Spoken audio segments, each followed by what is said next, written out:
Bom dia, espero que vocês estejam bem. Hoje é quinta-feira, é o dia que, se a gente estivesse na escola, vocês estariam fazendo educação física, inglês, história ou geografia, tá? Que a gente alterna essas matérias. Então hoje a gente vai estudar geografia, tá bom? Mas antes, abram lá na parte de ciências, onde eu fiquei de corrigir com vocês hoje, na página 169. Eu deixei lá uma perguntinha e um texto para vocês completarem. Então, eu vou dar as sugestões de respostas, principalmente na pergunta, vocês conferem para ver se está batendo com a de vocês, tá bom? Agora que conhece mais sobre micoses, que medidas você acredita que são necessárias para não pegar essas infecções? Bom, primeira coisa, cada um tem que ter as suas coisas de uso pessoal, toalha, copos, garrafas, toalhas, pentes. Então, cada um usa as suas coisas. Tem coisas que são de uso pessoal que não pode ficar emprestando. E também evitar de andar descalço, principalmente em lugares úmidos, tá ok? Então essas duas sugestões de resposta aí para vocês botarem no Agora é com você. Vamos lá no recapitulando. Eu vou já lendo, preenchendo os espaços, tá? Vocês conferem para ver se vocês botaram certinho. Se não colocaram, apaga e coloca a resposta certa. Quanto ao número de células, número 1, quanto ao número de células, os fungos podem ser unicelulares, como as leveduras utilizadas na produção de pão e da pizza, ou podem ser pluricelulares, como o champignon, cogumelo utilizado no estrogonofe. 2. Os fungos podem causar infecções como as micoses, algumas conhecidas como pé de atleta. 3. Os fungos também são utilizados na fabricação de antibióticos, como a penicilina, tá? Só conferir para ver se vocês fizeram certinho. Se não fizeram, consertem. Agora vamos lá abrir na página de geografia, na página 211. 211, vamos abrir lá na 211. Vamos lá. A 211, ela fala da cidade do Rio de Janeiro. Você sabia? A cidade do Rio de Janeiro já foi habitada por algumas tribos indígenas há muito tempo. Vamos aprender um pouco mais sobre isso. Leia o texto abaixo sobre o assunto. Segundo depoimentos históricos, eram povos alegres, apaixonados pela música e pela dança. Pintavam o corpo e enfeitavam com colares feitos de conchas marinhas e penas coloridas de aves. Tinham noções de astronomia e podiam prever as chuvas e as grandes marés, observando as estrelas, a lua e o sol. Então, os índios, eles se baseavam muito pela natureza, né? Eles não tinham essas aparelhagens que as pessoas têm, os geográficos, os astrônomos, essas pessoas que trabalham com essa parte de analisar o espaço, o céu, a terra. Eles não usavam essa aparelhagem, eles se utilizavam da natureza. E aí eles descobriam muita coisa. Conheciam as relações entre os seres vivos e o meio ambiente, os hábitos dos animais, a época de amadurecimento dos frutos e a propriedade medicinal dos vegetais.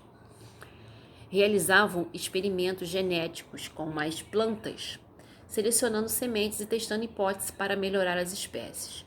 Cultivavam em grandes roças comunitárias, mandioca, milho, abóbora, feijão, amendoim, tabaco, pimenta e muitas árvores frutíferas. Plantavam e teciam algodão, com o qual faziam suas redes de dormir. Fabricavam cestas de cipó, panelas e vasos de barro, machados de pedra, facas de casca de tartaruga, agulhas de espinha de peixe e muitos instrumentos musicais de sopro e percussão.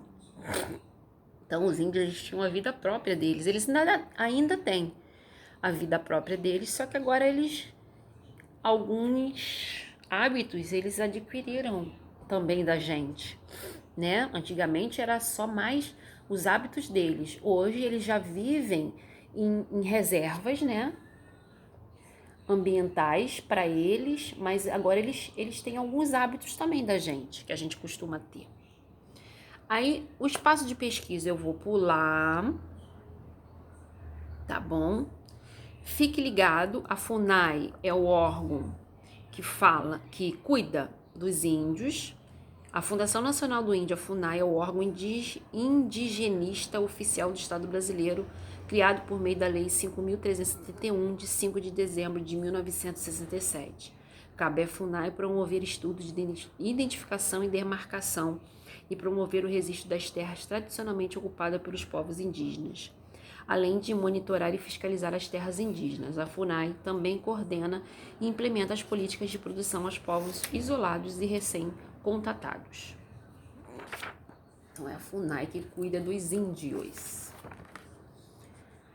Na página 212, a gente tem aí os Arcos da Lapa. Não sei se vocês já tiveram a oportunidade de ir lá nesse ponto turístico do Rio de Janeiro, que é muito bonito.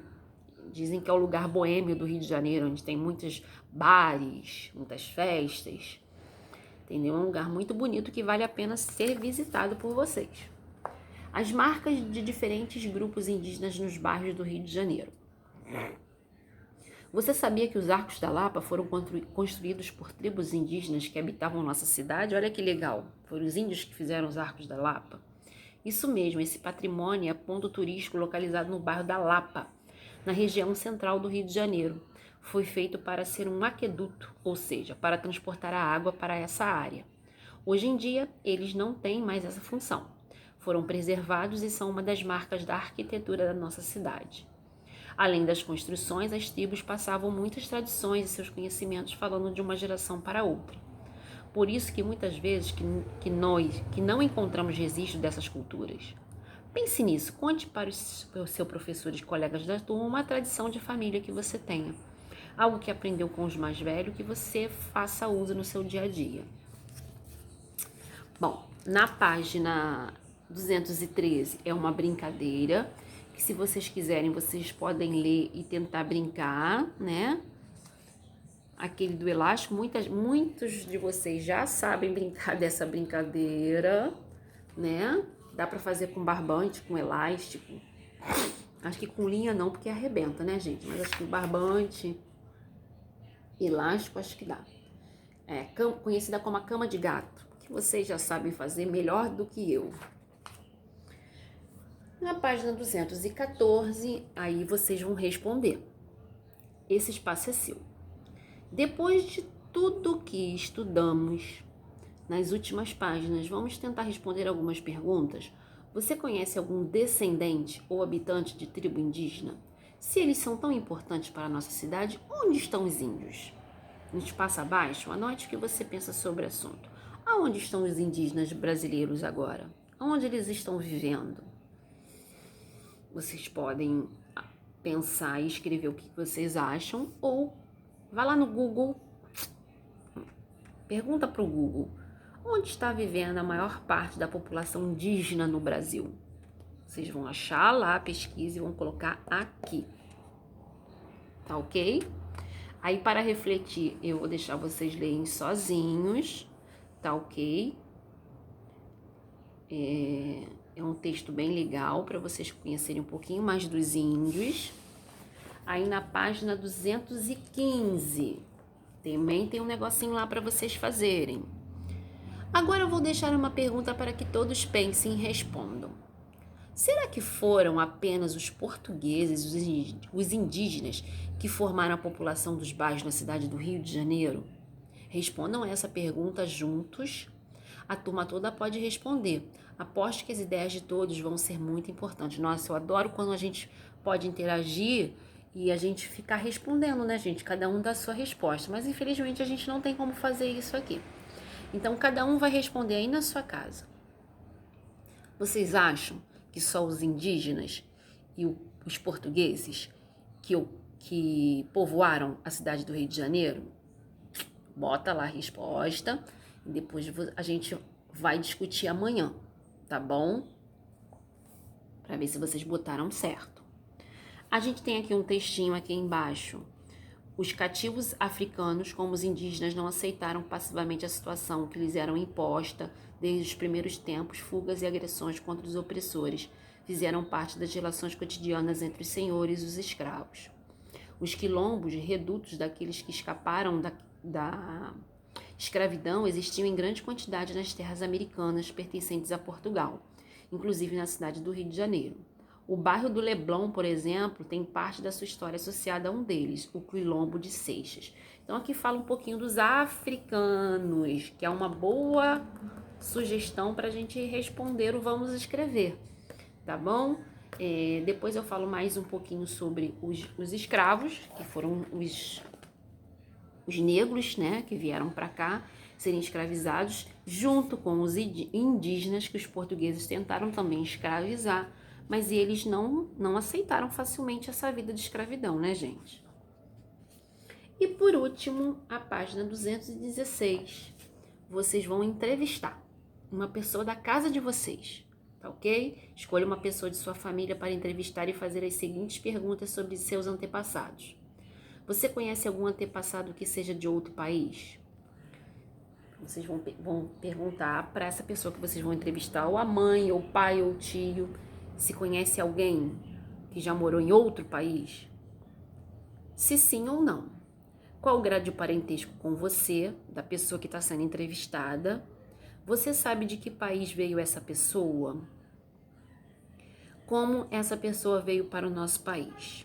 Tá bom? Vocês vão entrevistar e vão colocar as respostas aqui, tá bom? E por hoje é só, tá? Vocês vão fazer isso que eu pedi. Amanhã a gente volta para dar uma olhadinha nas respostas de vocês, né? Mais ou menos a gente falar se tá mais ou menos parecido. E eu volto sexta. Sexta é matemática. Então eu volto com matemática para vocês, tá? Um beijo, fiquem com Deus.